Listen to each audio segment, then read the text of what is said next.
ہمارے چینل میں خوش آمدید۔ تو چلیے شروع کرتے ہیں آج کی کہانی۔ میں 10 سال کی تھی جب مجھے ایک ایسی جگہ پر پہنچا دیا گیا جہاں کوئی بھی عزت دار لڑکی جانے کا سوچ بھی نہیں سکتی، مگر اب وہیں پر رہنا میری مجبوری تھی۔ میں صرف اور صرف اس لیے زندہ تھی کہ کسی دن اس جہنم سے نکل کر دنیا کے کسی کونے میں اپنی چھوٹی سی جنت بسا لوں گی، مگر میں نہیں جانتی تھی کہ میرے اس خواب کی تعبیر اس قدر بھیانک ہوگی جو میری روح تک کو جھنجھوڑ دے گی۔ کاش میرے ساتھ وہ سب نہ ہوتا اور نہ ہی میں اس جگہ پر پہنچتی تو شاید ایک اچھی زندگی گزار رہی ہوتی۔ میرا نام زرمین ہے۔ مجھے نہیں یاد کہ میرا تعلق کس خاندان یا شہر سے تھا، بس دھندلی دھندلی سی کچھ یادیں میرے دماغ کے پردے پر چلتی رہتی ہیں جو مجھے کسی طور بھی چین نہیں لینے دیتی۔ میں جہاں پر تھی وہاں تو سب نے جیسے میرا نام بھلا ہی دیا تھا، کوئی مجھے زرمین کہہ کر نہیں پکارتا تھا۔ یہاں پر میں سب کے لیے زری کے نام سے مشہور تھی۔ میں تو بھول ہی چکی تھی کہ میرا نام زرمین ہے۔ مجھے بس اپنے اماں اور ابا کی آوازیں یاد تھیں جو میری سماعتوں میں گونجتی رہتی تھیں۔ وہ لوگ ہی مجھے زرمین کہہ کر پکارتے تھے۔ تھوڑا دماغ پہ زور ڈالوں تو یاد آتا ہے کہ میں اپنے اماں ابا کے ساتھ ایک چھوٹے سے کچے گھر میں رہتی تھی جس کی دیواروں اور فرش پر مٹی کا لیپ میری اماں خود کیا کرتی تھیں۔ شاید ہم کسی گاؤں کے رہنے والے تھے یا پتہ نہیں وہ کوئی چھوٹی موٹی کچی آبادی تھی۔ کبھی کبھی یاد آتا ہے کہ میں اپنے گھر کے کچے آنگن میں کچھ بچوں کے ساتھ کھیلتی تھی۔ ان میں سے ایک میرا بھائی اور ایک بہن تھی، باقی بچے محلے کے ہوا کرتے تھے۔ شاید بھائی مجھ سے بڑا اور بہن چھوٹی تھی یا پتہ نہیں ہم دونوں بہنیں جڑوا تھیں۔ میں نے اپنی زندگی کے 10 سال اس گھر میں گزارے تھے اور کسی بھی بچے کے لیے 10 سال کی عمر تک پہنچتے پہنچتے بہت ساری واضح چیزیں اس کے دل و دماغ پر نقش رہ جاتی ہیں، مگر پتہ نہیں کیوں مجھے ہر چیز اچھی طرح یاد نہیں تھی۔ شاید اس لیے کہ میں اس 10 سال اپنے گھر میں گزارنے کے بعد میں اپنی زندگی کے باقی کئی سال کسی ایسی جگہ پر گزار چکی تھی جہاں میرا ماضی بہت دھندلا پڑتا تھا اور کوئی مستقبل کچھ نظر نہیں آتا تھا، صرف حال تھا جس سے میں راضی نہیں تھی۔ مجھے اچھی طرح یاد ہے وہ شام جب ایک آدمی مجھے میڈم کے پاس لایا تھا۔ میں پتہ نہیں کیوں اس کے ساتھ آ گئی تھی، لیکن میرے پاس کچھ کھلونے اور کھانے پینے کی چیزیں بھی تھیں۔ شاید اس نے دھوکے سے مجھے اپنے ساتھ لے جانے کا لالچ دیا تھا اور میں اس کی باتوں میں آ کر اس کے ساتھ چلی آئی۔ میڈم کے پاس لا کر اس نے مجھے میڈم کے حوالے کر دیا اور خود ایک لفافہ تھام کر وہاں سے چلا گیا۔ اس کے بعد میں نے دوبارہ اس آدمی کو کبھی نہیں دیکھا تھا۔ اس کے جانے کے بعد میڈم نے ایک لڑکی کو بلایا اور مجھے اس کے ساتھ اندر بھیج دیا۔ پھر میں وہیں پر رہنے لگ گئی۔ مجھے وہاں گئے ہوئے ابھی چند دن ہی گزرے تھے۔ میں بہت روتی تھی، اپنے اماں ابا اور بہن بھائیوں کو یاد کرتی، لیکن کوئی بھی مجھے نہ تو ان سے ملوانے لے کر جاتا تھا اور نہ ہی مجھے ان کی بات کرنے دیتے تھے۔ یہاں تک کہ ایک دن میں رو رہی تھی اور اماں ابا کے پاس جانے کی ضد کرنے لگی تو مجھے میڈم نے بہت مارا تھا، جس کی وجہ سے میں ڈر گئی اور پھر دوبارہ کسی کے سامنے رونا بند کر دیا۔ لیکن روز رات کو بستر پر لیٹ کے جب مجھے اپنی اماں اور بہن بھائی کی یاد آتی تو میری آنکھوں سے ساون کی جھڑی لگ جاتی تھی۔ وہاں جانے کے چند دن بعد میڈم نے مجھے استاد جی کے پاس بھیجنا شروع کر دیا جو اسی عمارت کی پہلی منزل کے ایک کمرے میں وہاں پر رہنے والی بچیوں اور لڑکیوں کو گانا سکھاتے تھے۔ سروں کو سیکھتے سیکھتے کچھ ہفتے ہو گئے تھے مگر میں کچھ سیکھ نہیں پا رہی تھی۔ جیسا وہ لوگ چاہتے تھے میں ویسی بن نہیں پا رہی تھی۔ پھر ایک دن سزا دینے کے لیے میڈم نے مجھے ایک تاریک کمرے میں بند کر دیا۔ وہاں بہت اندھیرا تھا، اتنا کہ مجھے تو اپنے ہاتھ پیر بھی نظر نہیں آ رہے تھے۔ ایسے لگ رہا تھا جیسے میرا دم گھٹ جائے گا اور میں خوف کے مارے وہیں پر مر جاؤں گی، پر مجھے تو موت بھی نہیں آئی۔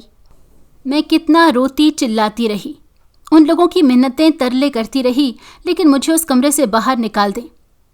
آپ لوگ جو کہیں گے میں وہی کروں گی، مگر میں یہاں نہیں رہ سکتی۔